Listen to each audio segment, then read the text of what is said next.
Hello, hello, hello. Welcome in. You have made it. Congratulations, everyone. It is the start of the NFL season. We've got Thursday night football tonight and then a whole load, Adam, of games this weekend. And like I said, we've made it. We've waited a long time. There was always light at the end of the tunnel, but now we're here. Drafts are pretty much over. We'll still talk a little bit about them because we know some people, like maybe you, Adam, have a draft this weekend. How you doing? How's it going?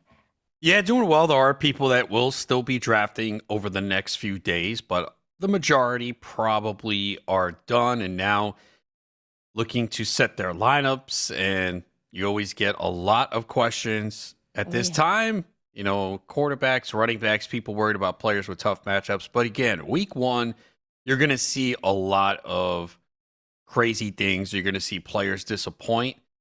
And we can tell people, don't panic. It's one Don't week. worry. They still will. They still will on I Monday and Tuesday. Wow, I can't believe this. What happened to my team? It's okay. We don't want to lose ever, but you are going to lose some weeks. If you lose week one, it's not a big deal. I went back and I looked at some of the players last year, their performances in week one, and there were some ugly performances for some top players. Yeah. Like who? You have one off the top of your head?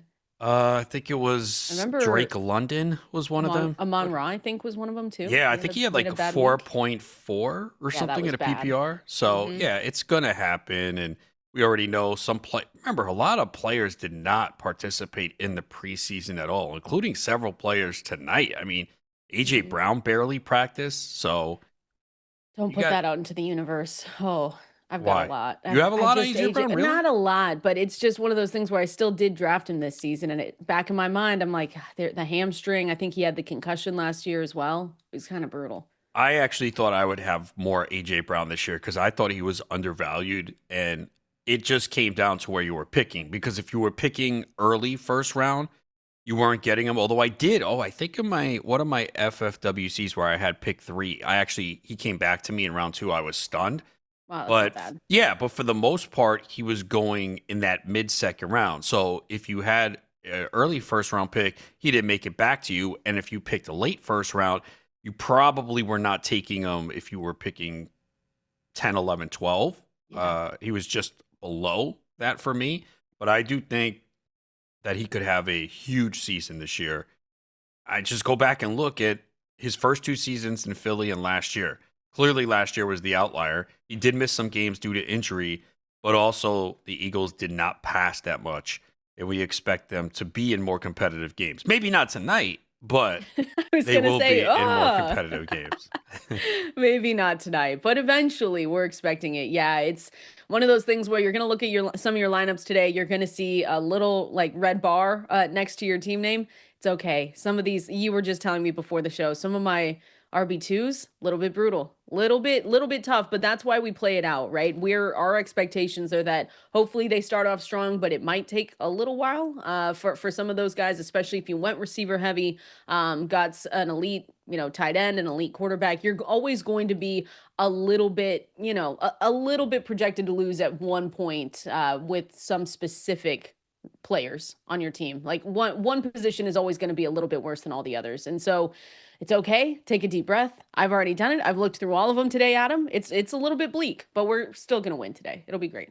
Yeah, you got to remember if you went hero RB or very light on RB the first week, maybe the second week, you're going to be like, oh boy, what a weakness this is at my RB2. But you have to understand the reason you were employing this draft strategy is the long haul. Look at some of the running backs you took last year. Who was a popular RB2 for us that we took in round 8 last year? Chase Brown, right? Mm-hmm. And what happened? It took 4 or 5 weeks. If you took Bucky Irving in the double-digit rounds, it took even longer for him to get that role. So a lot of times it's a long game. We're playing for the postseason in championships. So it could be a little bit of a bumpy ride at the beginning of the year because I know as I went to set my lineups, I was like, right. Okay, who am I putting in as RB2? I love my RB1. I love my receivers, my tight end solid, quarterback. Okay, so yeah, and you might get it wrong too. You probably picked the wrong guy, but again, it's all about the long game. Give us a call if you've got questions. I know we're going to Can start to I get a call? ton. Yeah, call us right Okay, now. I'm gonna You call. can actually just don't leave the Zoom though, please, and then just call us in. All right.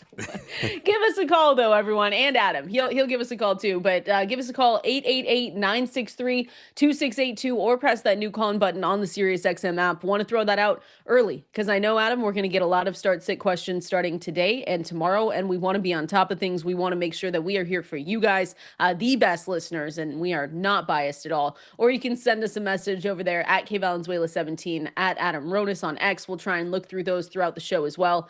And I think the one thing, Adam, if you take one thing away from this show today, if you have players playing in Thursday Night Football tonight, please move them out of the flex spot right now. If you're driving, don't do it. Get to work, whatever. But if you're sitting down on your phone right now, just check all your lineups and make sure. That is one of the things, Adam, that just bugs me. It's just I talked to some people over like the last couple of days. I made sure to tell them, I said, please do this for me because you never know what's going to happen. And then last season, what do we have? A Christian McCaffrey situation where if you messed up with the flex spots, you probably had to start a weird running back or whatever. You probably didn't even actually have someone to start there, but just take your players from today playing in Thursday Night Football and move them out of the flex. It's important. It is very important. You need to create as much flexibility as possible because there will be scenarios the last minute where you might have to shift the player around. So if you put a running back in your flex spot tonight and they get locked in, it just creates a potential problem for you. McCaffrey was a good example from last year. Although you're right, unless you had a backup running back Yeah, you probably like didn't have Jordan anyone. Mason or a player on the other team, I don't even remember who they played, you likely got a zero. And that's going to happen on a Monday night. That was the extreme situation. But we're talking, we have a game on Thursday and Friday. You got to take those players out of your flex spot. Yep. And Yeah. I think, again, little details in everything in life matter. It sounds like, oh, what's the big deal?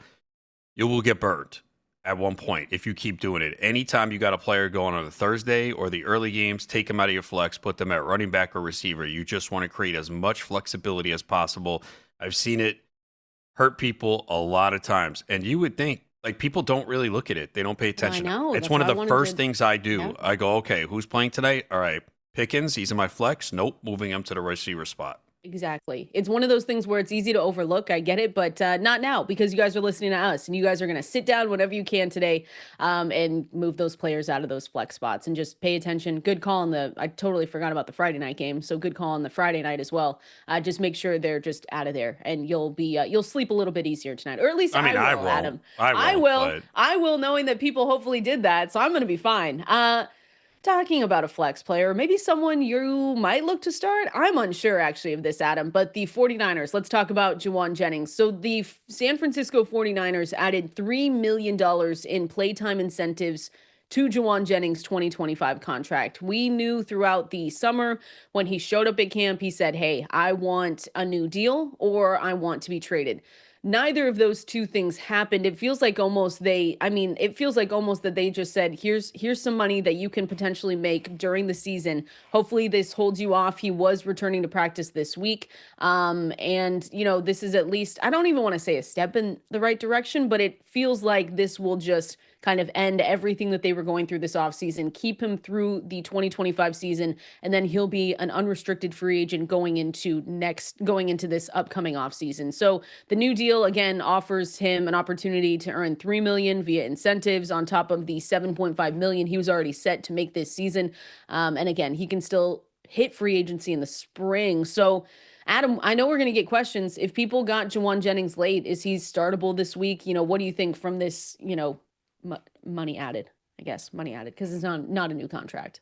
I'd say he's more in the wide receiver 4 range, not a must start this week because more than likely he could be limited. Remember, he has not been practicing basically all training camp, right? Wasn't this like early? So he just returned to practice. So there could be some limitations. So I don't think you have to jam him in the lineup. He was falling in drafts. Probably round 9 is where he was going recently, maybe later for some. And you have to be pretty happy if you did draft him because this is the best case scenario where he got a little extra money. There's incentives for him to play, and we've talked about it. They need him. They're very thin at wide receiver, and he was very good last year. So I was really drafting him more early, kind of backed off a little bit. A lot of it was when he was going, I was already full at wide receiver. Set, yeah. Yeah. So, I probably do have him in some best ball, not as many redraft leagues. I do have a lot of Ricky Pearsall. And I know there was that report that came out throwing cold water on Pearsall, but it was Vic Tafer, I think, from The Athletic. It was more saying, oh, he's not going to have like this breakout season. But I don't think we were drafting him for a breakout anyway. Like he was drafted as. I think some people were drafting him as. Well, I did. I did see some leagues, especially over the last week, where he was going at round 5. Yeah, he got really expensive. But I was getting him as wide receiver 4 for the most part. So I don't need a breakout. It would be great, but I just need him to be good. And to me, there's enough. I think I like all these players on the 49ers. Kittle, Jennings, Pearsall. I think they all can produce. You didn't say Christian McCaffrey?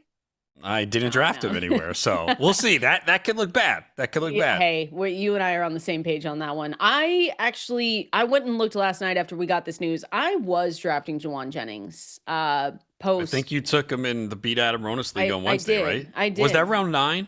I don't have it in front of me. I'm gonna check. Okay, you check. And I just remember saying that I'm somewhat hopeful that, and if I was wrong, I was taking him. I would never go as far as to take him, round 7, round 6, anywhere close to that. Oh, you took round 8, 5. Yeah. Mm-hmm. Which was your wide receiver 5 in this with 2 flex spots. So that actually worked out well. I always made sure when drafting Jauan Jennings, I remember coming on here and saying, I said, hey, I'm just hoping that this calf injury is more of a contract situation, because we have seen that before with some players. Now, the thing that made me nervous is that he did show up to camp early in the season. And so there was this part of me in the back of my mind where I said, this could actually very much be a calf injury and a contract thing. And it still could be. That's the thing. But if you were able to grab him, like you said, as a wide receiver 4, potentially maybe even more, depending on where you were drafting, you feel a little bit better.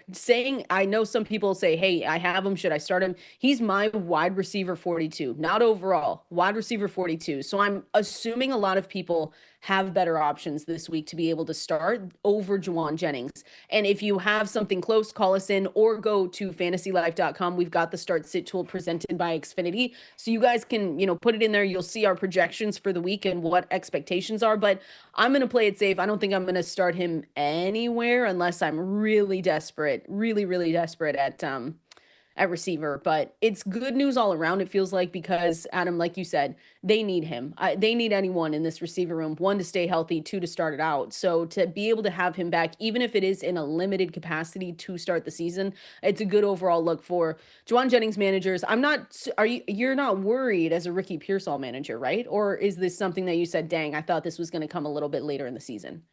No, I don't think you should be worried. It all comes down to what your expectations are, but I didn't draft Pearsall saying, oh, Jennings is going to be out for the year. So I think there's enough. Again, they're very thin at wide receiver. Brandon Ayuk's going to miss the beginning of the year. Now, if Ayuk comes back healthy, that's probably when you're a little bit more concerned, because that just adds another receiver to the mix. So, but I think in home leagues, Pearsall went cheaper. I think in the high stakes leagues and maybe some industry leagues, he got a little bit more hype. But I think in other leagues, like he was more like in the wide, like both Jennings and Pearsall were like around wide receiver 40. I would think in some home leagues, or I would assume, because in some, like in our leagues that we were drafting in, he was going kind of around Matthew Golden, right? That's kind of earlier for Pearsall. Yeah, he was going earlier than Golden for sure. Golden started to move up a lot, though. He really moved up over the last week. I would say Golden was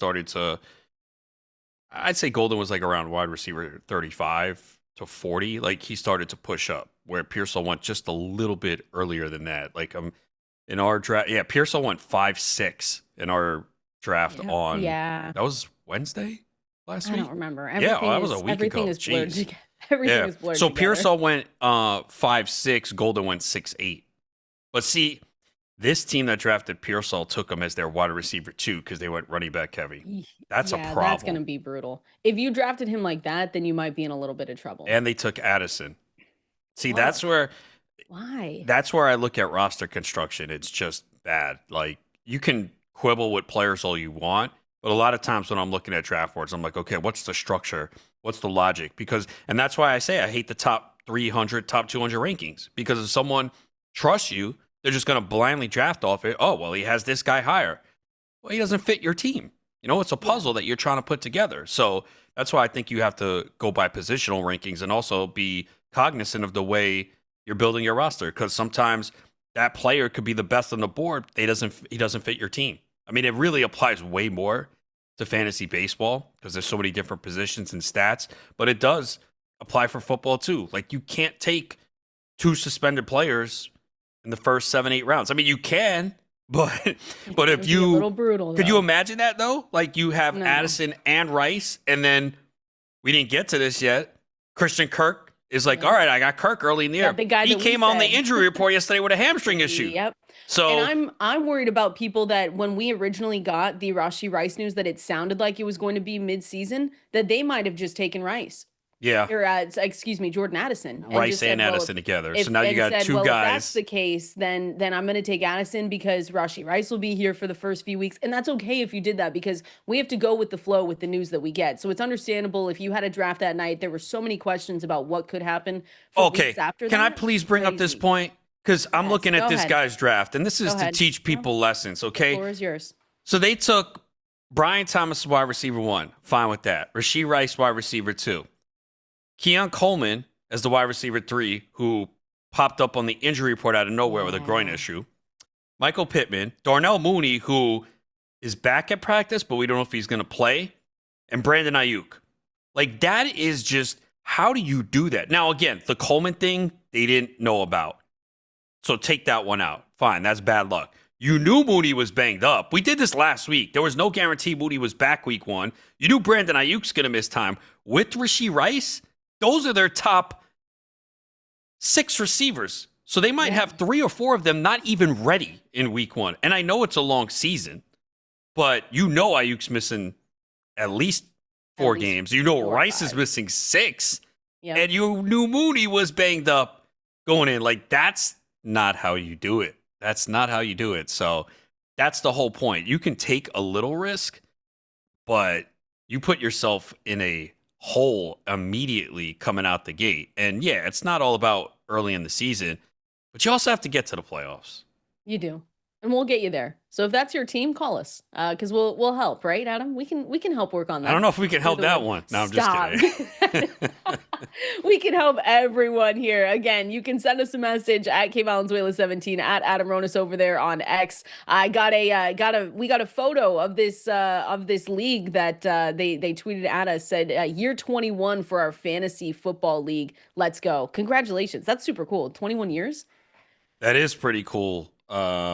I love it looks like they do it in person. They have shirts and everything. So fun. Yeah. Oh, congratulations. That's awesome. So we're here. We're here for you guys. I know that a few start-sit questions are probably going to come our way, and we're going to have a great show for you today, going through predictions for week 1, a little bit of start-sit. We'll get a lot more into that tomorrow as well. More of the news. Don't be surprised if we're going to continue on. We've got a few more pieces of news to get to. You kind of mentioned a couple of them, but we do have to talk a little bit about Christian Kirk. If you should be starting Najee Harris, who looks like he is expected to play on Friday. We're going to go through that and Adam's bold predictions for week 1 coming up next. We sure do have everything that you need to dominate. You already dominated your drafts. We already know that, Adam. Everyone listening did that. But now it's time to get into the grind of the season. So again, I just want to mention the Start Sit tool because if you can't call in today, if you're at work, if you're busy, that's all right. Go to the Start Sit tool powered by Xfinity and just put your players in there. You can pick your scoring system. I would recommend, though, Adam, you sync your league. I have synced every single one of my leagues to fantasylife.com. And so you can actually click into that league in the Start Sit tool. They automatically know all your scoring and then give you the best projections and the best, start sit decisions that you could have going into week 1. So if you haven't done that, go to fantasylife.com, sync your league, and you can go and check out that Start Sit tool. Use that code SXM20 if you haven't already. 20% off any Fantasy Life Plus Tier 1 or Tier 2 subscription. You've got an article, Fantasy Football Week 1 predictions, live on the website, fantasylife.com. Did you write anything up about Najee Harris? Najee Harris to have a big game? Is that I your did not. kidding. But now can we let's hit Najee here really quick just because I want to make sure that people know that he is, I mean, his availability for week 1 was a huge storyline for us over the whole summer. And Jim Harbaugh basically came out and said at a press conference that the plan is for Harris to play against the Chiefs in this Brazil game on Friday night. So he was listed as a full participant in practice on Tuesday. And then he said that the playing time would be determined as the game kind of unfolds. So it feels like if you were drafting Najee Harris over the last couple of weeks, over the last month, you probably got him at a discount, right? You probably have way better running backs that you could be starting going into this week. So it feels like a sit situation for me. But I guess depending on how you drafted, maybe I hope he's not one of your, better options. But if he is, then you kind of just have to close your eyes and hope that he's okay. Okay, I thought you were going in a different direction because I don't know if you saw this. Because these headlines are so misleading and people don't read stories. So there was a headline yesterday on ESPN.com. Chargers expect Najee Harris to start versus Chiefs. And I saw people like, oh, Omarion, Hampton, bad pick, this and that. So I went to the article and I looked. There was no quote about Harbaugh saying he's going to start. Nothing. I didn't see that. This was his quote in the story. He says he's ready and he looks ready to go, Harbaugh said. Really hard to predict play counts. He's going to play football and have at it. That's the mindset. Didn't say anything about him starting, but that's the headline. And people see the headline and don't read the story. You thought I didn't read the article? Not you, others. Come on. No, you said you thought I was going in a different direction, like I didn't read it? Well, like, no, we read it. How crazy is that, right? And people just run away with that headline. And I'm like, I didn't see that anywhere in the story. The only thing I saw that the playing time would be determined as the game unfolds. Like, that's basically what they said. And that could be like he could go out there, look sluggish and not in condition. They go, all right, you know what? We're gonna take you out here. You're just not ready to go. Yeah. So be careful. First of all, be careful when you're reading some of those headlines. Make sure you click into the story, check it out. Just a quick scroll there. But yeah, I mean, Adam, if you have Najee Harris, that's the other part of this, though. When we talk about rankings and everything else, you have better running back options. He was going later in drafts. He was not the same price that he was during the NFL draft, let's say, before they took Omarion and Hampton. People weren't even drafting at that time. So Najee Harris is just someone that you do not need to turn to. I have him RB 45 this week. And, Dwayne has him RB 53. Ian has him RB 52. You have better options this week. Yeah, you do. This is not the week to use him. And like you mentioned, if you were drafting him, he was not in your starting lineup the way you drafted him. So no. Watch and see the performance here in week 1. If he has a good game, oh, great. Now he's on your roster. He's going to have the darkest visor that we've ever seen. Like, they're not going to let us, right? We're not going to see him. I know. Remember I went to that game and he just had sunglasses on the whole time and I was watching him, seeing if he would take them off. I don't know. Probably won't do any interviews before the game. No way. Or after. Are you kidding? Well, what if he has 2 touchdowns? Could you imagine? You got to talk to him. If he has 2, what are we doing? If he gets to 3 touchdowns, what are you and I doing? Buying a Najee Harris jersey? No, why would I do that? Because that would be insane. Could you imagine? Yeah, I could imagine. Then people like, you told me to sit him. I know. We'll get the calls. We'll take that L if it happens. You've got week 1 predictions, though, live at fantasylife.com. I don't think a lot of people need us to tell them. Emeka Egbuka could potentially just have a really good debut. This might be one where you have a tough start-sit decision here because Emeka, because if you I've already gotten those questions on Egbuka. I have too, and I have some of my own where I have Emeka Egbuka on the bench, and I'm sitting here like, really? Ooh. What league? See, everywhere I have him, he's starting. But again, most of my leagues have 2 flex spots. So where you draft, where are you sitting? Excellent teams. Don't ask me that. It doesn't matter. No, it's so the toughest one I got yesterday involving him was Tet McMillan and Egbuka. Ooh. And I think you probably have to go McMillan, right? Against Jacksonville and Thielen gone. I think it's tough. I mean, again, I don't really want to sit Egbuka anywhere, but I think that one is probably Tet, right? Man, that's tough. Yeah. I mean, I want to play both, but again, there are some people out there, whether 2 rookies too. Yeah. Your expectation for Egbuka though in this game are, I think it is Ted though. With that, if we're going between them, we've got him projected, but it's really close. 11.7 fantasy points for Tet McMillan, 10.5 for Emeka Let Egbuka. me get in Half there and point change those PPR. projections for Egbuka. What would you like? What would you like them to be? 26.4. Here, if I go to the Xfinity best score, the ceiling, the best case scenario, it is 26.8 for Emeka Egbuka. Is See? that better for you? Yeah, see, I went Okay. in there. All right. I No, knew they you did used that my. very quickly. Yeah, I yeah, did. you're good. But Emeka Egbuka is one where, depending on when you drafted, if it was over the last couple of weeks, you probably got him as a starting receiver. But you're excited about it. You're happy about it. We know Chris Godwin is expected to miss at least 1 month, and then Jalen McMillan will miss what? It's half the season, right? With the neck Probably is the injury. expectation It that was this was a bad. That serious sucks. neck injury. Kate Otton's coming in banged up already. So the Falcons, what did you see when you were writing this up for the Falcons and just their defense going up against Egbuka? Yeah, they're still kind of weak at corner. I mean, AJ Terrell should see a lot of Mike Evans, so that could open things up. And they allowed the second most fantasy points per game to wide receivers last season. It's an indoor game, nice total of 46 and a half. And again, they have just anything you see on Egbuka from teammates, coaches, it's been all positive. He's ready to go. He's way ahead of what we expected. So the opportunity is there, and there should be points put up in this game. So I expect a big week from Egbuka. Travis Hunter and Emeka Egbuka. Oh, Egbuka. I'm trying to see where it gets close for you. Egbuka, George Pickens. I think you'd go Pickens there, right? No, I think I would go Egbuka. Okay.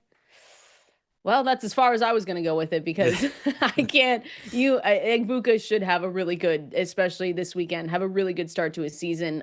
James Conner, maybe someone that was he just felt a little bit underrated again this season. Adam, I understand it. He came out and said that Trey Benson is going to get a good amount of work, and which was odd to hear from him. But James Conner, another year older, people worried maybe about his health. He did stay healthy last season too. Like he was a good fantasy running back for you last season. You have him potentially finishing as a top 5 running back. What do you see from him? Yeah, for the week. I mean, it's just say overall. The concern for Connor long term is health. Well, we don't worry about that in week 1. So he's good to go. The Cardinals are favored by 6.5 points against the Saints, who we know are probably the worst team in the NFL, if not one of the worst. So it should be a good game script. Saints really struggled against the run last season. 18 rushing touchdowns to running backs, 4.9 yards per carry, and number 30 in defensive rush DVOA. So this could be a game where plenty of opportunities for Connor to score. So I wouldn't be surprised if he has a 2-touchdown game. So this is a big week for James Conner. Yeah, I like that one. He's my RB19 on the week. So that's puts too him, low. What? Where do you want me to take him? Higher. I guess this is as good a matchup as he's going to get. Well, I have Chuba Hubbard ahead of him. Would you change that? I would start Connor over him. Kamara? What would you do with Kamara? Honestly, I would take Connor over him. Travion Henderson. This week it's got to be Connor. Yeah. All right. I'll move him for you. I'll put a little note in the rankings too, like from Adam Ronis. Just had to change this because Adam said. Now that I'm looking at it though, you're right. I don't usually say that, but you are. Omarion Hampton then. Omarion Hampton, James Conner. I have Hampton at 15. Yeah, I think this week it has to be Connor. Look, I'm not panicking on Hampton with Najee Harris. I've seen some people doing that, and we already knew. Now maybe Hampton wouldn't have gone as high if Harris was around all training camp. I think that might be fair to say. But if Hampton goes out there and performs like we believe, he's going to get enough carries. And they want to run the football. So there's room for both. And if Hampton is just flat out better and more explosive, then he'll get more of the carries or more of the touches in the backfield. Which I think eventually he will be. That was the thought when we were drafting him early, right? Before the 4th of July stuff. But then he started to move up to the 3rd round. And And I'm I think us. that was justified though for the injury, for the lack of news that we had around Najee Harris, because we expected him to do a full backfield takeover eventually, right? We said halfway through the season, maybe a little bit later. So that was always in the potential range of outcomes. But then I mean, the timeline just scooted up and up and up once that July 4th incident happened with Najee. And it was just like, well, he's running pretty pure this offseason because it feels like he's just going to get that workload to start the season. It's the same conversations that we had with Emeka Egbuka. Once we heard Chris Godwin had another surgery, and then they said, hey, he's progressing well, but we don't know if he's going to be able to start. It's just those two, especially. That's why they moved up so high in the rankings and so high in drafts this season, is because their expectations for what we thought they were going to do halfway through the season moved up to week 1 of the season. Yeah, the whole thing with Najee Harris was bizarre because he wasn't practicing. We weren't getting any clarity. So you had to feel good about Hampton. And then all of a sudden, yeah, Harris is going to play week 1. We're like, wait, He's back at what? practice. Yeah, We were it's like, excited when they told us he was jogging off to the side. yeah, I don't know. it's It been was very weird. bizarre, this whole thing, because we still don't even have any details of it either. No, that's what I'm saying. He's gonna wear the visor that he's gonna have on his helmet is going to be we're not gonna get any answers, I don't think either. I wanna continue on here though, because you've got a couple other players that you have expectations for week 1 predictions of the NFL season at K Valenzuela 17 at Adam Ronis over there on X. You've got the phone number as well. So we'll start taking your phone calls. We're gonna go through that and some more. Don't be surprised if Mark Andrews' expectations. What will Caleb Williams do not only in week 1 but for the season? We're going through it coming up next. Appreciate everyone hanging out with us here on this Thursday Night Football. Congrats. You've made it to the start of the NFL season. We are here to break down that matchup, our expectations for week 1, and of course, take your questions, your phone calls, get some of those start sit questions answered. I see one over here on X, Adam, saying, listen to the show every day. I have Egbuka after hearing you guys talk about him. Now I have him. I have to ask if I start him or Metcalf. PPR league, 100 receiving yards gets me 6-point bonus. What do you think here? Appreciate you listening to the show too. DK Metcalf has a tough matchup this week, going up at the Jets, and I know that they lost Reed to the Lions in free agency. You've got Sauce Gardner still there, Michael Carter as well. So I actually would probably lean Egbuka in this one for me. Yeah, I would start Egbuka there. 13. We got projections 13.9 points, 12.5 for DK Metcalf. So I would go in that direction. Again, kind of a tough matchup for him. Continuing on, and again, that's at K Valenzuela 17 at Adam Ronis. I've seen a few questions come in on Caleb Williams, and I know you wrote him up this week as well for your week 1 predictions. So early expectations for Caleb Williams managers. What do you think for this weekend? Yeah, I think it's going to be a slow start, and it's not you shouldn't be surprised by it. It's a new offense, new coaching staff, some new pieces, so it could take some time. And they're going against the Vikings. They have a pretty good defense. They were second in turnover rate last year. They blitzed at the highest rate too. So I think you need to be patient. So this is not a good week for Caleb Williams. And I'm assuming most people drafted him and paired him with another quarterback.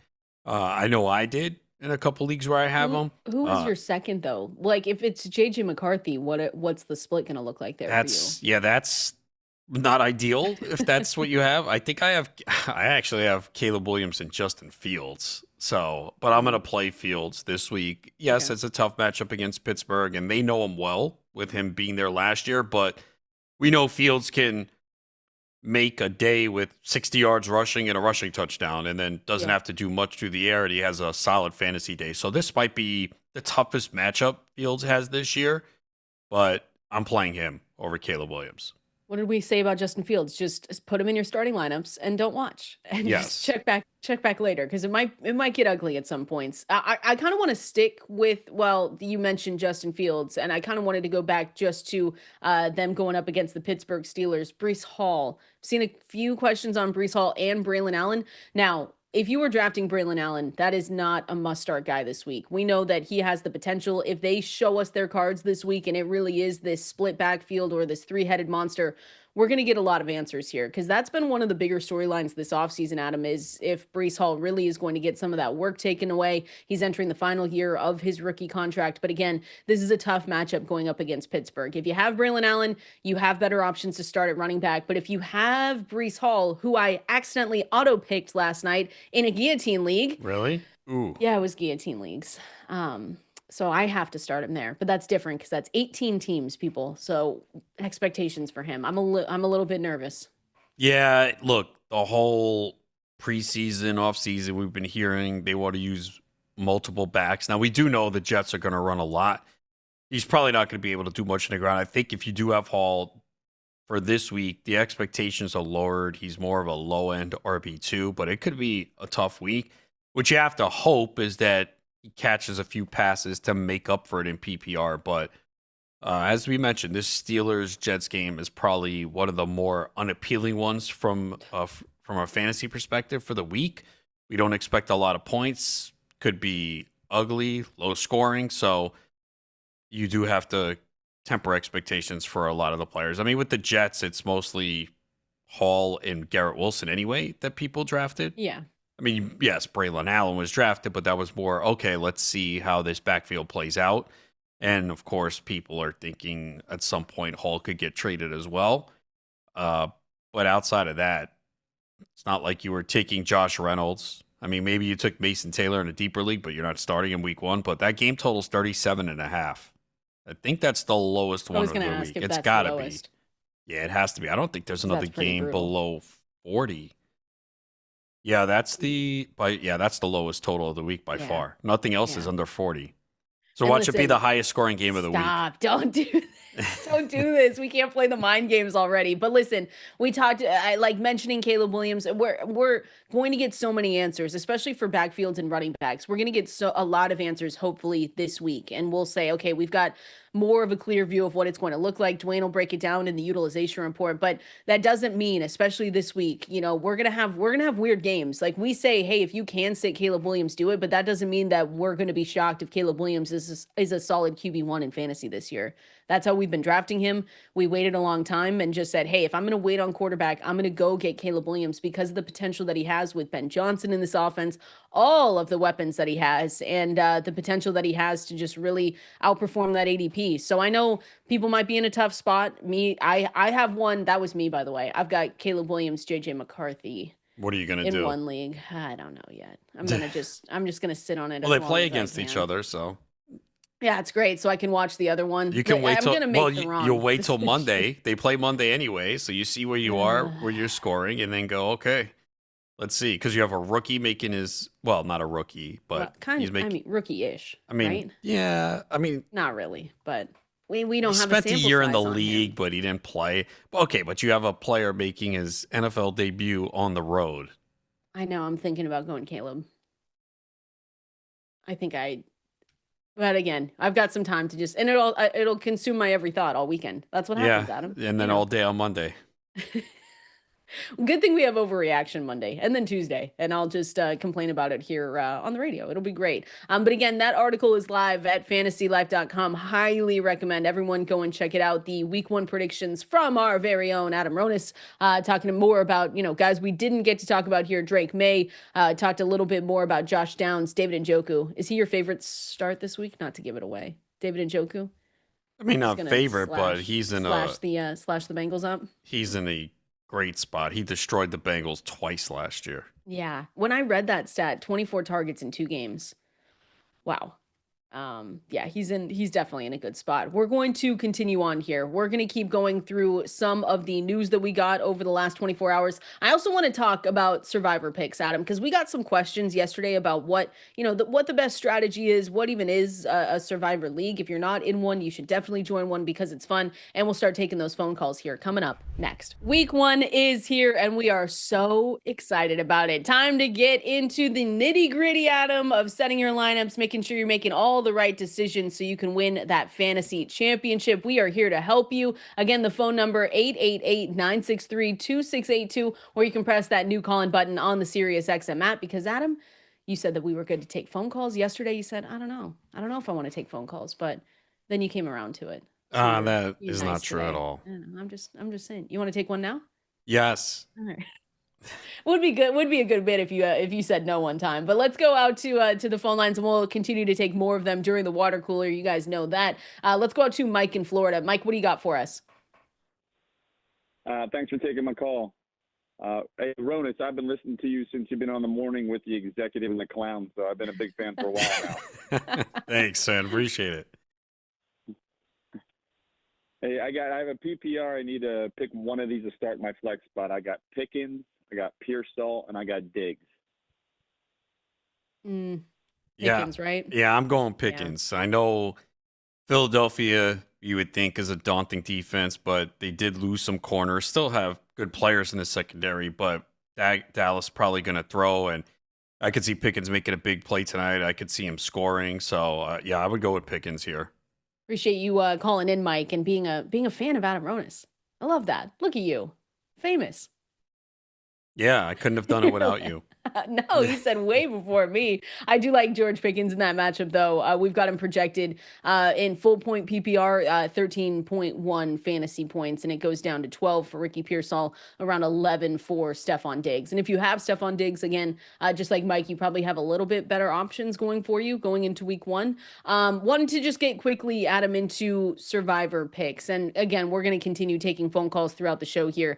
Got a lot of questions after our survivor picks conversation yesterday. So I kind of just wanted to say, if you're new to survivor pools, it's very simple, right? Because there's a reason why it's so popular. You pick one team each week. If that team wins, you survive to the next week. If it doesn't, then you're out. And then if your team does win, you can't pick that team again. So that's what makes it a little bit difficult. You don't necessarily want to go out and pick the Eagles today, because there are probably games later on down the line that you say, I wish I have the Eagles in this matchup to make it a little bit better. So to me, Adam, when I look at it, I'm not trying to pick all the obvious winners this week, because you want to at least save a few of those easy picks for later on. So I'm curious for you, with all that going on, how would you break down week one? I've taken the Broncos. I feel like that'll be a popular pick this week.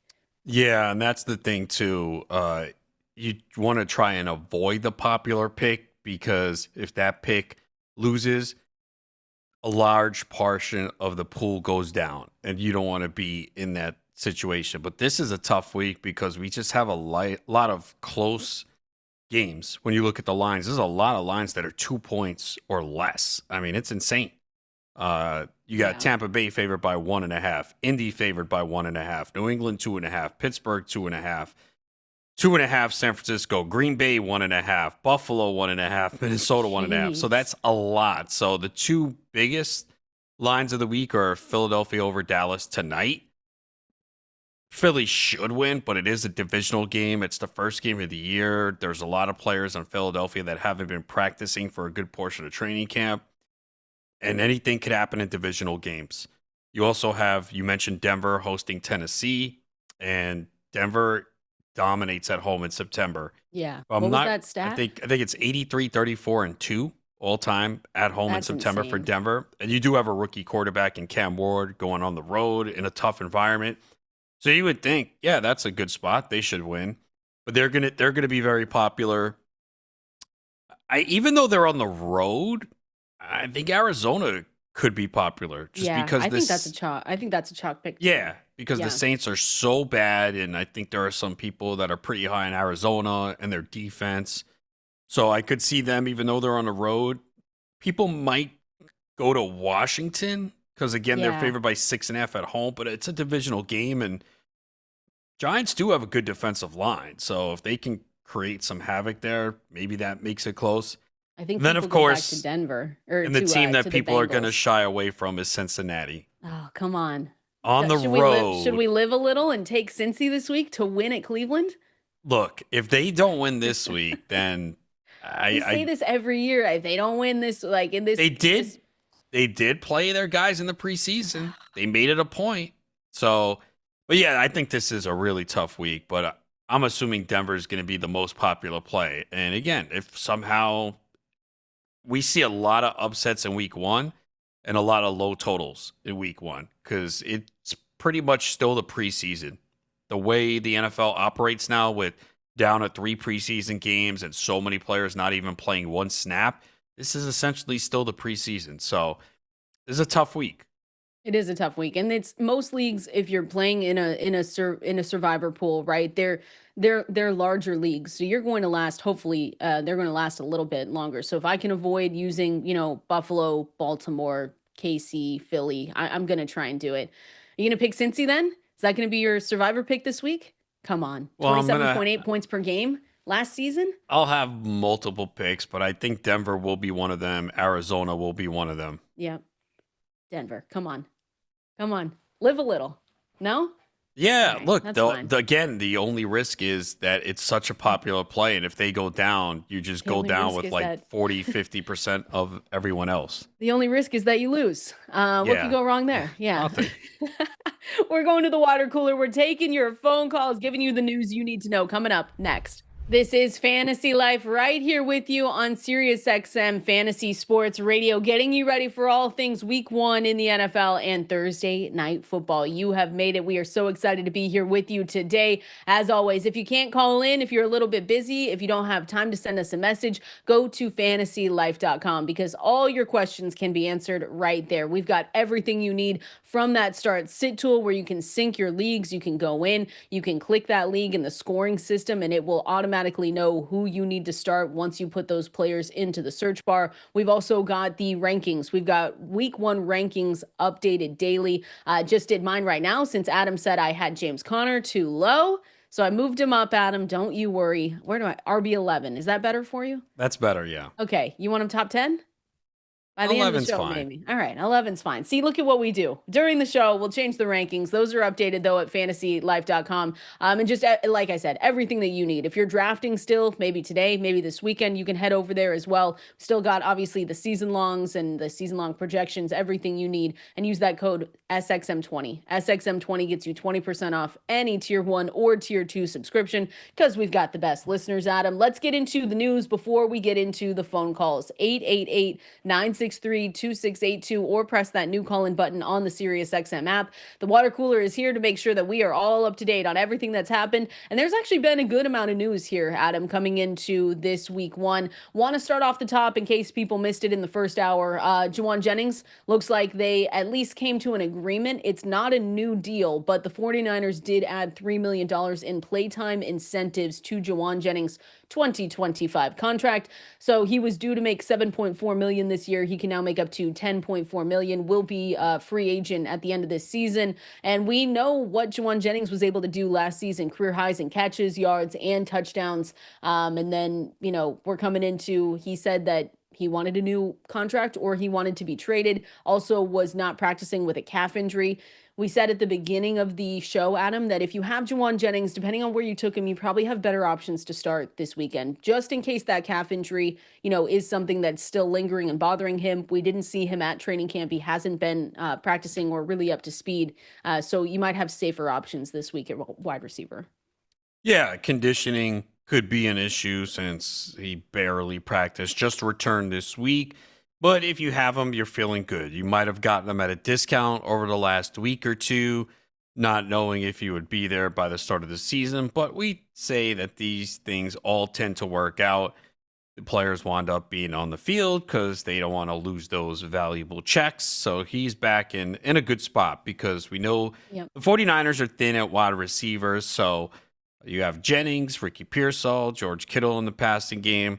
So I think all of them can produce. Especially if that defense isn't as good as it has been and they have to score more or push the ball down the field a little bit more. So I think they're all in good spots.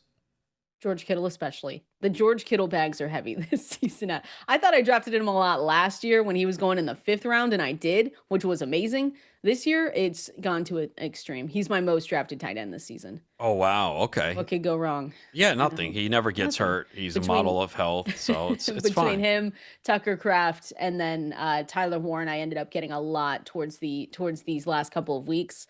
Yeah, what could go wrong? Yeah, I think I'm pretty much spread out at tight end. I wanted to get Tyler Warren, took him in the last draft. Kittle, I have a little bit. Took Kittle in my home league. I know I have some Tucker Kraft. I have Hawkinson. I have a Njoku. So Yeah, it's kind of spread out. Okay. Yeah, If I I think. don't show up after George Kittle gets hurt this season, you might have to take on the show that day. Well, if the That's all same I'll say. applies for me, if Emeka Egbuka something happens or if he Don't say stinks, that. then We'd I'm actually, out. should we take the day off if that ever I'm happens? taking Should the we year just off do? if that happens. It's over. Oh, Yeah, no. it's over. If Don't that, say that. Don't it's like, say all right, that. let me go through my 18 leagues now and figure out how to replace Egbuka. You can't. That's the easy answer is that you can't. It'll be great. We're positive here. We're manifesting all good things. It's not going to happen. Bad things, though, happening. Well, I don't want to be dramatic, but wide receiver Christian Kirk for the Houston Texans did pop up on the injury report yesterday. He was out of practice with a hamstring injury. He was out, and it's just not good. Depending on how you are building your teams, Adam, because we talked about Christian Kirk. We said, hey, if you've got a rookie heavy team, getting someone like Christian Kirk, a veteran player that will be out there to start the season, could tail off towards the end, but someone that we know is going to get, immediate volume, immediate targets, that would be good to pair with a team that has a lot of Emeka Egbuka, a lot of Matthew Golden. So not the way you want to start things. Or if you drafted, let's say, Addison or Rashee Rice, he was someone that you could have come back around with. So not good. We'll continue watching the practice reports, but being out on a Wednesday is never a good sign. I mean, You have to it's be careful. yeah. Well, only because it came out of nowhere. That's Yeah. why. You're just like, wait, I didn't know we had a hamstring issue. So, especially the beginning of the season, like Wednesdays during the season really doesn't matter. Like so many players are not going to practice, but especially going into week one, it's a little bit more alarming. So, look, he could be back on the practice field today, and it's no big deal. And of course, Friday is the key practice date. But if you did have designs of using him in place of one of these suspended players, like I did with Jordan Addison, See? yeah, now I'm like, Yeah. oh, okay, You'll be okay. who am I going to start this week? Who So would you start? Who do you have next? it's the GST league. So Oh, remember, so that's it's two a flex little spots. So little now bleak if he's then. out, then I'm down to like two players out. So yeah, but like I said, it's I can't worry about it. It's week one. I'm No. playing for the long haul, and so hopefully everyone else steps up. And we watch practice reports today. I mean, he could be Yeah. back out there. Could have just been a one-time thing. But we always want to mention it just in case you do have them. Maybe, have a little bit of an exit plan just in case. Again, the phone number that I want to throw out here, 888-963-2682. We'll get to your phone calls here in just a little bit. I did want to talk to you about Cam Ward. And because we talked a lot about the Tennessee Titans offense. Brian Callahan came out yesterday, said we don't need Cam Ward to do anything superhuman. It's been clear since the draft that he was always going to be their QB1. And it is a significant upgrade at quarterback for this team. I got a question yesterday when I was on VSiN, and they asked me about Cam Ward. Is he someone that people should have been talking about more? And I think he was, for fantasy, Adam, talked about appropriately, right? He's got a strong arm. He kind of tends to, if you look back at college, he's an exciting player to watch, but sometimes he just does stupid things and just makes bad decisions. And so he does give us a little bit of an upside in the rushing department. He can be someone that does turn into a really solid quarterback, but there's a reason that we had him ranked, towards the bottom of the quarterbacks, right? It just wasn't something that's going to probably happen right away, but definitely on waivers. If he's out there, just someone to pay attention to. But it is exciting to have him now with the Tennessee Titans. We like Calvin Ridley this season. Tony Pollard should get a lot of work to start the year. We've talked about Alec Manor as someone that could step up in this offense. So I think he was talked about appropriately. But he could, if he starts off strong, that'll be good. But we'll probably see a lot of ups and downs from him to start the year, just like every rookie quarterback. Yeah, and it's not the ideal start your first game on the road No. in Denver, so it's not the best spot. Also, they're just quarterbacks that are in better situations, that have more weapons. There's still not a lot there around him. Again, if your second receiver is a rookie, Chigakonkwo could be something. We like Ridley for all the targets he's going to get, but yeah, I think he was priced appropriately, and he might surprise us and surpass that level. But I don't think, especially leagues where you start one quarterback, he's not going to be your starter. Yeah, super flex a little bit different, but one quarterback leagues, like you weren't ever eyeing him, right? We kind of stopped. I stopped at JJ McCarthy, like, and then after that, it's like, okay, JJ McCarthy, Trevor Lawrence were kind of the guys later that you could have picked up. But Calvin Ridley, you said it, tough matchup this weekend. You have your talk about heavy with Calvin Ridley. Your shares of Calvin Ridley this season, I feel like, is he your most drafted player, or Um, is it Egbuka? it's probably between those two, I would But say. tough matchup this weekend, though. Like you said, Yeah, going up against Denver. I mean, that's yeah, just you a have tough to hope task. that they move him around a lot. And again, they should be playing from behind, so you just hope the volume gets there. But yeah, it's not the best matchup for him. So look, if he has a bad week, slow start, there's no need to panic. We never panic after week one. Nah, you We also will. never do. Yeah, you're right. No victory laps though after week one. Those are the worst. Nah, if Where it's like Egbuka has 100 yards and a touchdown, I'm throwing a is that? parade. All right, throw everything out that I just said then, because Adam's doing the opposite for both. I like it. The one other thing here, I just wanted to go through just a couple more pieces of news. We'll get a lot more updates at practice today, especially with the injuries. But it looks like Isaiah Likely is not expected to play on Sunday. Hopefully you weren't needing him as someone to start. But if you're in a tight end premium, we've talked a lot about Harold Fannin Jr. If you want just someone that you can go and pick up pretty quickly, and then Najee Harris. Again, Najee Harris, if you're reading it, it sounds like he's going to start, but just be careful. They expect Harris to play on Friday. We talked about this in the first hour here, Adam. It sounds like he was listed as a full participant in practice on Tuesday, and they said that his playing time would be determined as the game unfolds. So again, if you were drafting Najee Harris, he was going late enough where you have better running back options. So do not just assume that he's going to be good enough to put in your starting lineups week one, because it just doesn't feel that way. And just don't take a headline at face value, because the headline for ESPN.com was Najee Harris is going to start. And if you read the article, there's nothing in there that says that. There are no quotes from Harbaugh that indicates that. It was just like they're taking it basically play by play. Yep. So, Harris could go out there, be sluggish, not be in the best condition, and not play that much. So it's good that he is going to play if you drafted him, and maybe you got him really cheap, because if you drafted 2-3 weeks ago, he probably really fell down the draft board, probably one of the double-digit rounds. And we've been saying, like, he is that player that fantasy players are not excited about, because he's not going to break a 40, 50-yard run. He's not explosive, but coaches like him because he just does what's needed, and that will give him some playing time. But I still wouldn't worry if you have Omarion Hampton. You think he starts just so they can say he's never missed a game in his career? No, because if he's on the field, he still hasn't missed a game. So Oh, that's true. That's I true. don't think the So starting thing is a big deal. we'll find out. Listen, Maybe he's they do it out durable. of a veteran courtesy. He's on the Yeah, field for the he's first play, and durable. it's a passing Exactly. play, and then he comes out.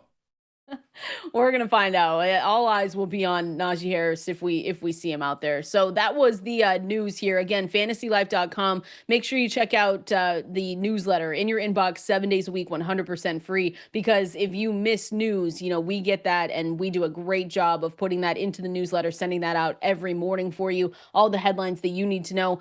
Let's go out to the phone lines. I won't even ask if you want to go out there, because we're gonna go anyway. Let's start Yeah, with that's how you, and always in control. I Everything ask you every the last you 2 days. didn't this I've time. You're asked like, I you. got to take Would back you, Adam? control.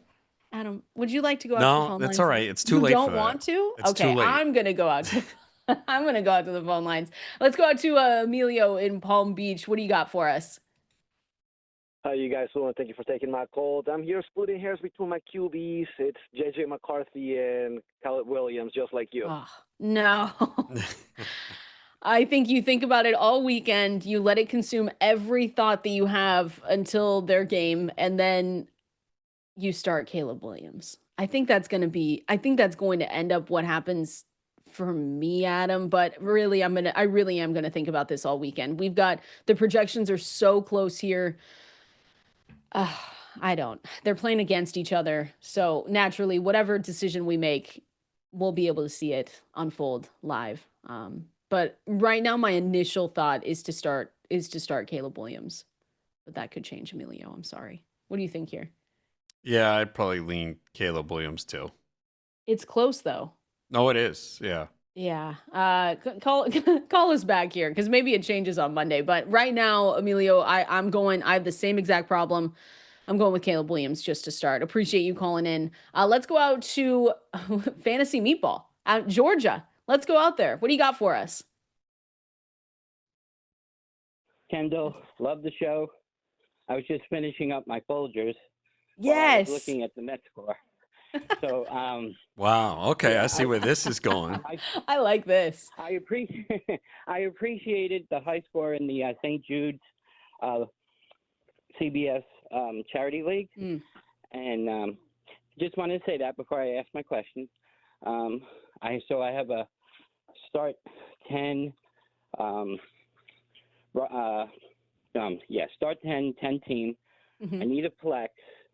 I got Etienne. I got I'm sorry. I'm drawing a blank. I'm sorry, guys. I think Folgers deplete your energy. No, stop. I think it's Judy, right? Exactly. I should have got the Starbucks. Anyway, Etienne or Judy? So I have Judy, yes, Judy, and I had Debo too. I forgot to mention it to the producer. So those three, and there's, it's pretty set, my first 9. So just thoughts on that, and so glad I got to say hi finally. Appreciate you. I'll let you have I'll listen now. So take care, guys. Bye. Awesome. Enjoy that Folgers. Adam, get out of here. We just, it's early in the morning, leave him alone. So Jerry Judy, Debo Samuel, Travis Etienne, and the flex. I'm going Judy on this one. Debo is somewhat interesting to me. Travis Etienne, I know they're going up against the Carolina Panthers. I'm curious if you choose him, but I would go Jerry Judy in this one. Yeah, I would go Judy too. It's the Bengals defense. They are home. They could put up some points. So, yeah, I'm going to go Judy here. I mean, look, if you can't use Judy this week, then why'd you draft him? Well, we can. I have 0% Jerry Judy. I have some. I did not. I definitely have some for sure. I think it's mostly best ball though. Yeah. I was not enamored with more the quarterback situation than anything else because we just expect that yes, Joe Flacco is starting, but what's the over under? When does that end? Where would you put that at? Week 6? Their schedule is 8? brutal. If you look to start, so the Browns, listen to the schedule. Now, they've got to win this week to have a chance to get a win early. Home to the Bengals, at Baltimore, home to Green Bay, at Detroit, home to Minnesota, at Pittsburgh. Brutal. Well, the game against Minnesota is overseas. So after that stretch, they're home to the Dolphins. So if they don't beat Cincinnati, they might not have a win for their first 6 games. They could start 0-6. Yeah, that's And then at that point, you say to yourself, okay, should we look at these other quarterbacks and see what we have? And the answer is probably yes. So that is the issue with some of these skill position players for Cleveland is the quarterback change. I think that was a good sit question out there. Appreciate that. Let's do another one here. Let's go out to Jace in Texas. Jace, what do you got for us? Hey guys, thanks for taking my call. Get straight to it. I've got a flex start sit, Tyrone Tracy or Devontae Smith tonight. Thank you. Ooh. All right, Devontae Smith, Tyrone Tracy. Where would you go, Adam? I would go Devontae Smith. I think I would go Smith too. We've got him project. It's close. It is close though, but I like this game tonight, and I am starting Devontae Smith in a couple leagues. Yeah, it's 47.5 points is the total. I mean, I know you have a running back. People tend to lean towards the running back in these situations. I don't think you have to. The Giants are dogs by 6.5. I was gonna say they're gonna be playing from behind. You would think, but yeah, I would go with Smith. Yeah, we've got him projections at fantasylife.com, 12.86 fantasy points this week, 12.2 for Tyrone Tracy. So again, it's close, but I'm going with Devontae Smith. Like I said, they're going to be playing from behind. These decisions people have, my goodness. Like I would like they're tough. No, I'm saying like I don't have these tough decisions because it's like, oh, I have Tracy, he's starting. Smith, he's starting. Who's your worst start this week, by the way? I have to look through mine. I've got some Oh, I In don't. these really deep leagues, I've got some bad starts. Oh, I'm sure. I probably have a few bad ones. Definitely at the running back position. Like I'm going to be starting like J.K. Dobbins for sure as a RB2 in some formats. I don't hate that though. But you don't feel good about it. I mean, I don't know. Isn't that what you expected when you drafted him though? As your Yeah, RB2? yeah. That's comes with the territory. You know who I have to start just because of injuries and just how I built some teams is I am going to in one deep one have to start Jaden Higgins, and that's going to be brutal. Well, if Kirk is out, that could help. But yeah, Well, I have yeah. if Kirk is out, this is my decision. I have Braylon Allen, Ollie Gordon, Dante Thornton, and Cedric Tillman. Ooh, Because I have Goddard, who I'm not going to play tonight. Addison suspended. If Kirk is out, gosh, where are you going with that? Are you playing Cedric Tillman? I might have to. I mean, Because at Ollie least that Gordon, game, if no, Jalen what- Wright is out. well, Jalen Wright will be out. He had it's Oh, that's right. He had the start. September-ish He's for- definitely yeah. out. So But Ollie Gordon, like I know it's don't risky. know. That is really is. risky. Yeah, Ooh, that's See, we're with you. We're with everyone. these We've are got deeper some tough leagues though. ones. That's why. Yeah, When we've you got have the some two tough flex ones. spot, if you're in a league with two flex spots, three receivers, and you have a suspended player and then another player hurt, you're starting to dig into the bench, So that's the issue. I'm thinking about starting Jaden Blue tonight in a Wow, flex. that Not is in a flex, but yeah, Really? it's bad. Okay. It's bad. Well, Javonte Williams is not going to do anything. So Yeah, So you need the game script to play out where it's like, all right, they're playing from behind, they're down. All right, let's put Blue in and see if he can give us something in the passing game. Yep. Essentially. I don't even know why I have him in this position for this league. This was one I drafted in July, so less fun looking at those ones. But hey, I'll tell we've you got- this, Javonte Williams rushing yards prop has absolutely decreased. I was looking at it Oh, yesterday. what It was was it at? 39.5, and I was like, I kind of like the under. It is now 34.5. So, yeah, that's the one thing with these props. Sometimes you do need to jump early because it can move them against you bad. I mean, that's 5 yards, so yeah. I'm not going to go there at this point. But I No, should have I just don't. did it yesterday. Should have. I'm excited to hear some of your bets though, because sometimes who was it last year? Marvin Mims. No, Troy Franklin.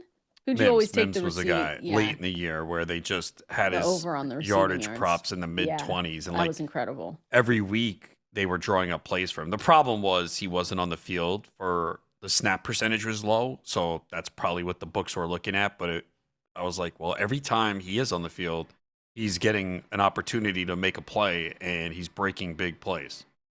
Let's go through more tough matchups that we're looking at heading into week 1. We'll continue taking your phone calls and your questions over there on X at KValenzuela17. We're going to do that coming up next. You are absolutely in the right place. Appreciate everyone hanging out with us here on this Thursday, getting you ready for Thursday night football and week 1 in the NFL. Taking your phone calls. We'll continue to do that. 888-963-2682, or you can press that new call-in button on the Sirius XM app. I also see questions coming in via Twitter, or X, at KValenzuela17, at Adam Ronis over there. And then we'll continue to look through your questions there. I got one from Mike saying you should get a Folger. You should always have Folgers and talk Folgers. Look at that. Sponsor. Hashtag not an ad. It's literally not an ad though. I do like Folgers. Unbelievable. These What? people, how much do you pay They them for understand. these Checks comments? in the mail. Checks in the mail. It doesn't see. matter. I But knew it. I'm getting questions too from Marty about being in your beat Adam Ronis league and having a start sit question. Should you answer that for him? I think he was asking you. Just give him the wrong answer. I love that. I just lost it, but let me look for it again. That's incredible. Anyway, all that to say, we're here for you guys. Even if you're in a beat Adam Ronis league, you can call in, send us a message, and we'll give you the right answer, Adam. The right answer, right? Of course. I'll defer to you on that one. Whatever. All right. Tough matchups this week. Not to say that you have to sit them, but it is some things that we need to talk about here for these matchups for week 1. I did want to go through Garrett Wilson, more of a faller in the rankings than anything else. Again, if you have Garrett Wilson, a lot of these guys, depending on where you took them, you don't have better options. Like we talked about Josh Jacobs yesterday being in a tough spot matchup wise, but you're still going to play him because based on where he went in drafts, based on your build, you probably don't have better options. So for Garrett Wilson, I think that a lot of people still believe that he's going to lead this team in targets. But when we look at Justin Fields, he's averaged only 180 passing yards per game when playing at least 90% of the snaps. Then you look at, what they're looking at, second lowest team total on the slate. I think that's still right. Second lowest team total, or are they the lowest now? I saw 17.8. Yeah, they're definitely, I don't know if they are the lowest now, but they're certainly down there. We mentioned it's the lowest total of the week between the Jets and the Steelers. And yeah, well, look, with Garrett Wilson, I did draft him, I think in one league, maybe two. But yeah, you're not going to bench him. You were drafting him either, round 2, round 3 as one of your top guys. And that's the thing. You're going to have some of your players you drafted early in difficult matchups. It doesn't mean you automatically bench them. It just means, okay, understand that they might underperform what we're used to getting from them in this week. And if you're in a shallow league, 10-team league, yeah, you might have better options. But if you're in a competitive 12-team league with 3 receivers and 1 flex, more than likely you don't have better options. So just because we mentioned someone with a difficult matchup, I think sometimes people listen are like, oh, I got to get that guy out of my lineup. That's not what we're saying. No. It all depends on what your alternatives are, but it's going to happen that, these players that you drafted in the early rounds, they're going to have some weeks where they have a tough matchup and they don't live up to expectations. And there's nothing you could do about it. But with Garrett Wilson, you're likely playing him. Yeah, and it's more, like you said, limiting expectations. And then if he outperforms them, that's fantastic. But he was drafted as a mid-range wide receiver 2 option this summer, and that's where he's going to be played. He more in our rankings as a wide receiver 3 going up against Pittsburgh. Again, it's the second, I believe, still the second lowest team total on the Who's weekend. the lowest? The Saints? Yes, Okay. that's the last time I looked. But again, that was yesterday, so things change overnight. But and just the overall offense, might not be the best. That's why we're saying Breece Hall, probably not a great matchup. We just don't know really, again, what's going to be happening with Braylon Allen. He had a strong preseason, and there were doubts that Breece Hall would be able to have that high level fantasy impact that we've seen him have in the past, especially with the workload. And it's just one of those we'll see kind of situations. He's facing one of the league's toughest overall defenses, though, and so that's what makes it hard for Breece Hall. But again, Adam, I guess depending on where you drafted him, he was falling a little bit, so maybe people have a better duo in running backs, but it's kind of unlikely. Yeah, there might have been. I saw him starting to fall to round 5 and round 6 over the last week, so maybe you did get him as an RB3, and you have 2 better running backs and maybe a better flex at receiver. I could see that happening, but yeah, for the most part, if you have Breece Hall, again, another situation where you're going to play him and you hope that the volume is there and that he could somehow find the end zone or catch 4 or 5 passes to make up for a low scoring game. Going through tough matchups heading into week 1 doesn't mean to sit them. We're not going through start sit, just giving you some advice on just how tough these matchups could be for some of these players going into it.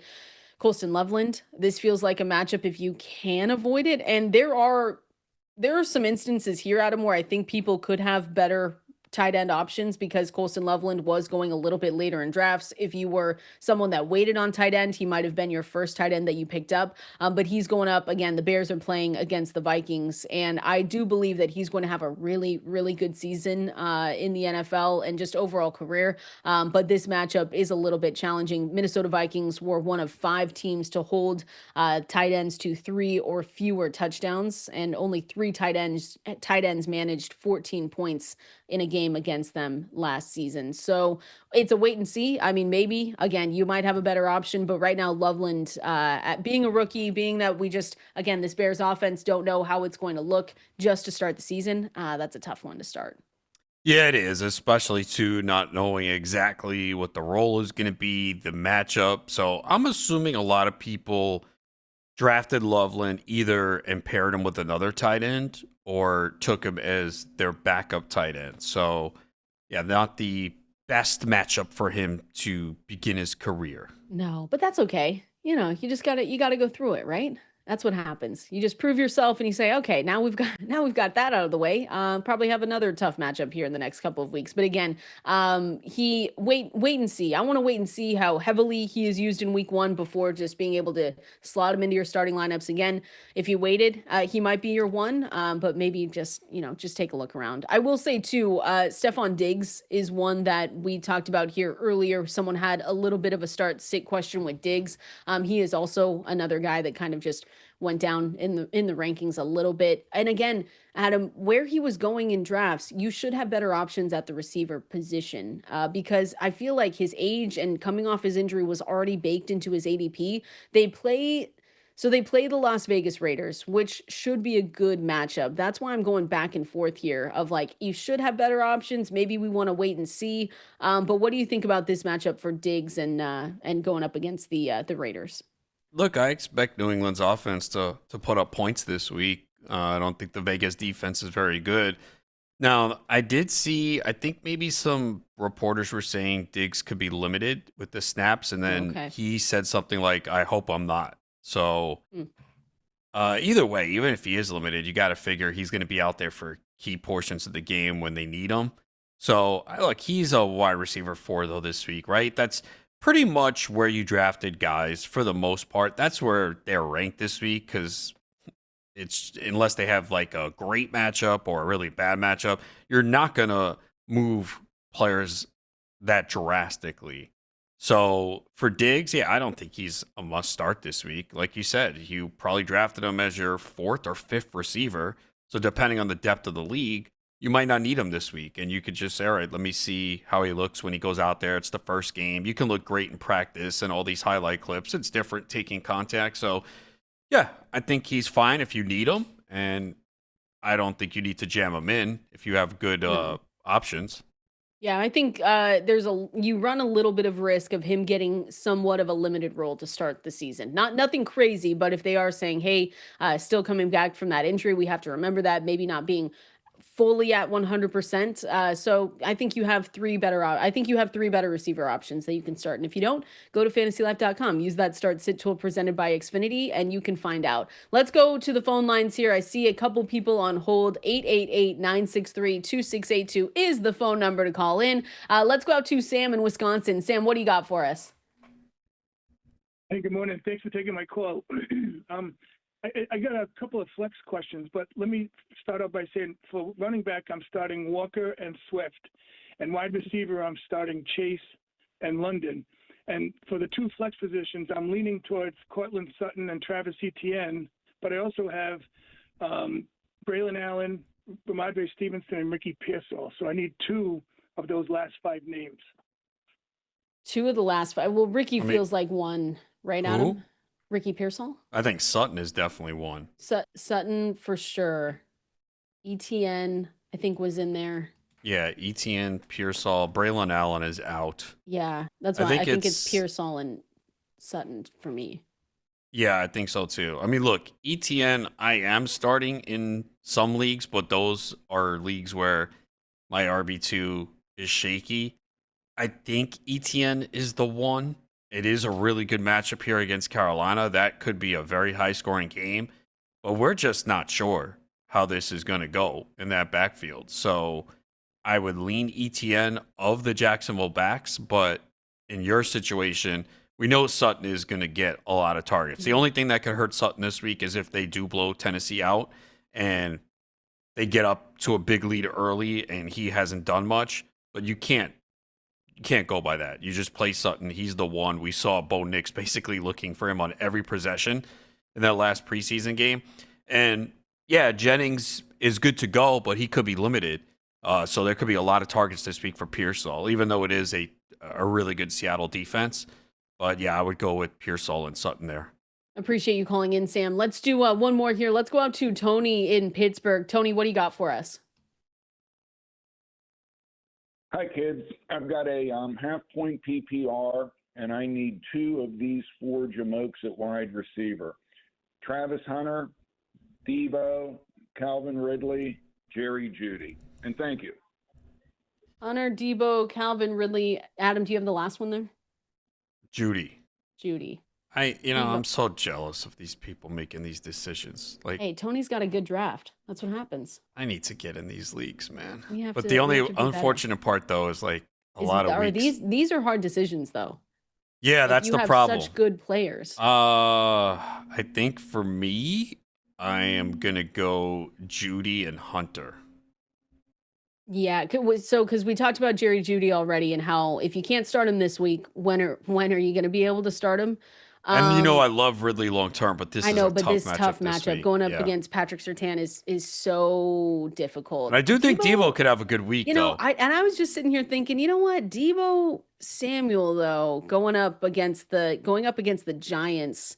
We've got him projected, and it is so close, very close to Travis Hunter. But I understand I think overall the appeal of Travis Hunter is way better, right? They're expecting him to play more of the offensive snaps. They've come out and said that. They said he's going to come off the bench on defense.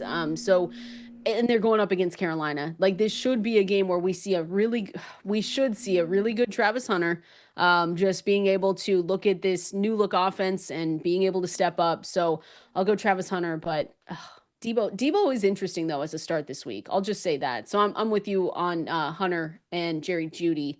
But Debo, I don't think we should sleep on Debo. No, I don't think so either. 10.7 fantasy. And remember too, McLaurin hasn't really practiced much either. So conditioning could be an issue for him. Yeah, exactly. So just something to look out for there. But I appreciate you, Tony. Great team. We're jealous. Adam's jealous, as you can tell. I couldn't hold it in, but appreciate you calling in. We're going to continue taking phone calls here. Fantasy Life on Sirius XM Fantasy Sports Radio.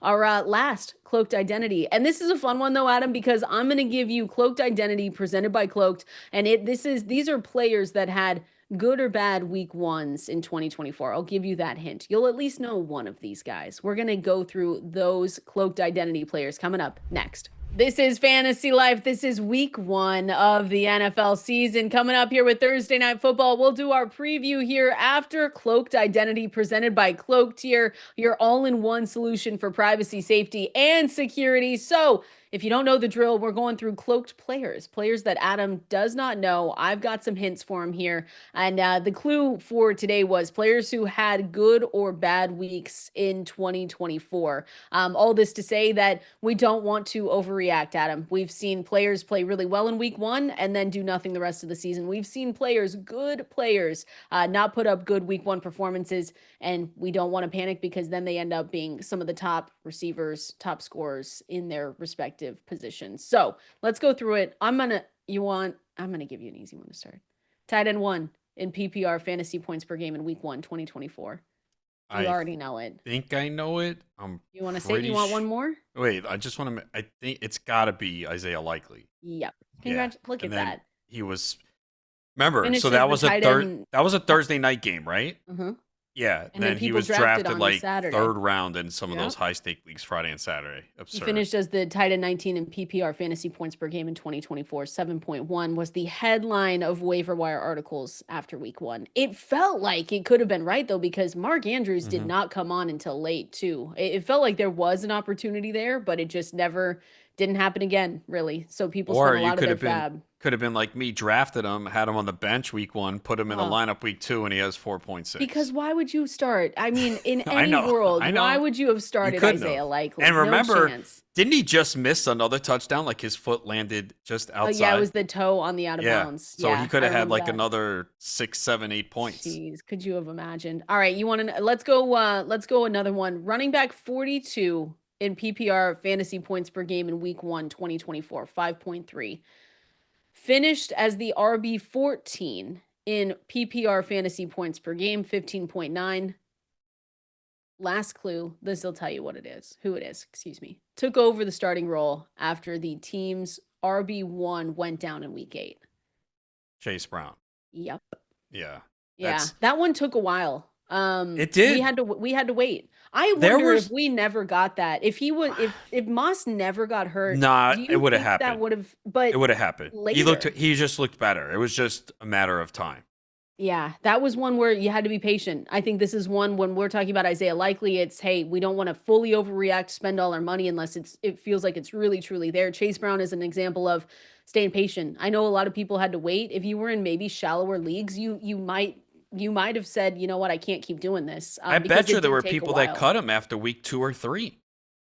Yeah, in those shallow leagues where you have probably Mhm. other better options out there, probably because it was week 9 when we started or week 8. He went down, I guess, mid But game. he had his week 4, 5, and 6 were good.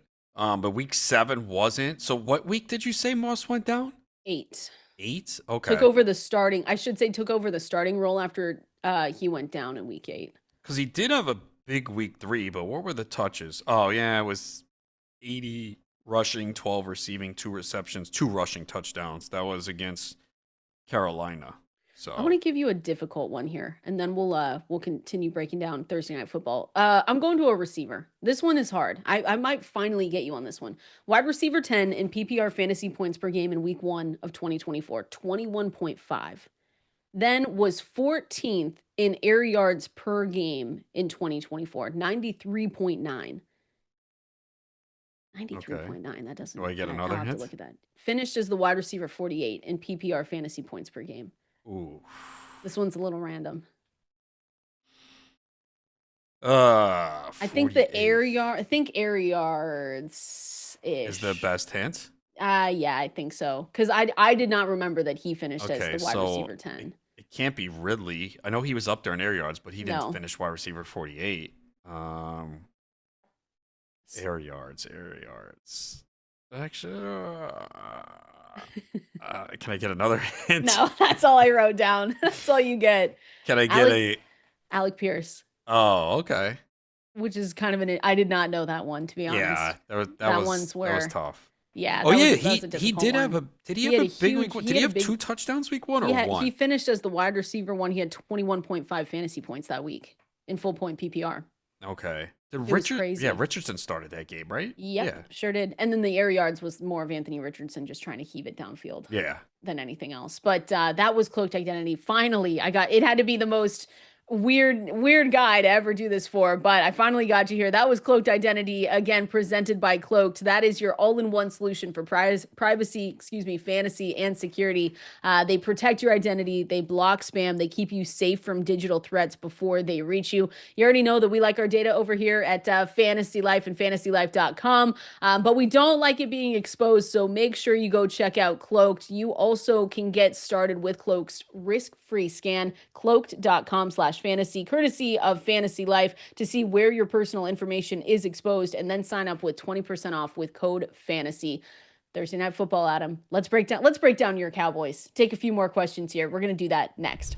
We're getting you ready for Thursday Night Football. Well, I'm excited. Adam's excited too, because he's got fantasy football and betting, so he doesn't have to think about the Cowboys and what kind of season they could have. I found Marty's message, by the way, in the Beat Adam Ronis League. I will be answering this, not you, Adam. But the question was start sit for Travis Etienne or Downs, Josh Downs, and I'm going to go Downs there. I think you should seek another alternative. Stop. Don't Whoever listen else to he him, has on the Marty. bench, look for someone Don't do else. it. Man, Or if that Etienne, was though, Trevor has... Etienne, that's not bad. It's for not. Carolina. He said Travis. Stop. Get out of here. That's a good matchup for him, though, going up against Carolina. We've had a lot of, I think that's most of our questions today have been with Etienne. I have him in a few leagues. I will be starting him, but he's not like the ideal start because we still don't know how that Jacksonville backfield is going to be deployed. Now, it looks like he is the one, and he's also probably best suited for the passing game. Mm-hmm. So, yeah, I could see him have a very good game this week, and there'll be situations where people need to use him. But also, that Jacksonville backfield was one of the toughest ones to navigate because you saw ETN go like in round 8 or 9. Then it would be Bixby or Tootin right after. Mm-hmm. So they were all going in a close range. I have more Tank and more Bashal Tootin. I have and I know you have more ETN and Tootin. So yeah, so we'll see. We'll see at the end. of the season who's right there. Maybe it's Tootin and we're both right. So there you go, Marty. I see one here from JD saying, since Ridley will have a tough matchup, should I play Waddle instead in my flex full point PPR? I would say yes. Yeah, and we are doing that in the CBS charity are league. we? Well, we nice. we didn't discuss it, but that's the preliminary lineup. That's the plan. Well, I looked at our lineup. I'll set the lineup. Good. And then you could look at it and go, hey, so I see we have this guy in there. Is that what we're doing? I like this guy better. That's how we have to do it. Just like when you drafted Dak Prescott. I said, Dak? You said, yep. You were like unavailable. I know. I was at a game. Hey, listen to this. I love this from Ryan. I love that you just randomly bought Folgers one day and now have to defend your honor on a daily basis. Ryan, I do, because Adam doesn't like it. And it's not great. I said, someone asked it's been a long time. Maybe it's not as bad as you say. And I said, it's not. I'll have to try it again. But really I don't want to take my hard-earned money and purchase it. Gosh, and then I'll it sucks. Venmo you $10. How's that? How's that? I'll give you $10. That's how much it costs now? I thought you said it was inexpensive. You get the big tub thing. Yeah, it's like $10. Yeah, but if it sucks, I don't want a whole big tub. It doesn't. Get out. Then you send it back to me. How's that? Okay. You can mail it back. I like the premium. There's like a premium blend that I really like. Someone asked me that too. I'm not just saying that out loud. Are you starting Jaden Blue tonight? Javonte Williams. That's my big question. No, I would not start either of them. Okay. And I think everywhere else though, I mean, on the other side, it's Saquon Barkley, it's those receivers you're good with, it's Jalen Hurts, but the big question is those running backs really. So no to either. Dak is a question for some people. This is probably the lowest you'll see him ranked this week, but if you have to use him, I think you can. Philadelphia had a lot of changes on the defensive side of the football. We appreciate everyone hanging out with us today. It was so much fun. Let's do it again tomorrow. We'll be back same time. Stick around. RotoWire Fantasy Sports Today is coming up next.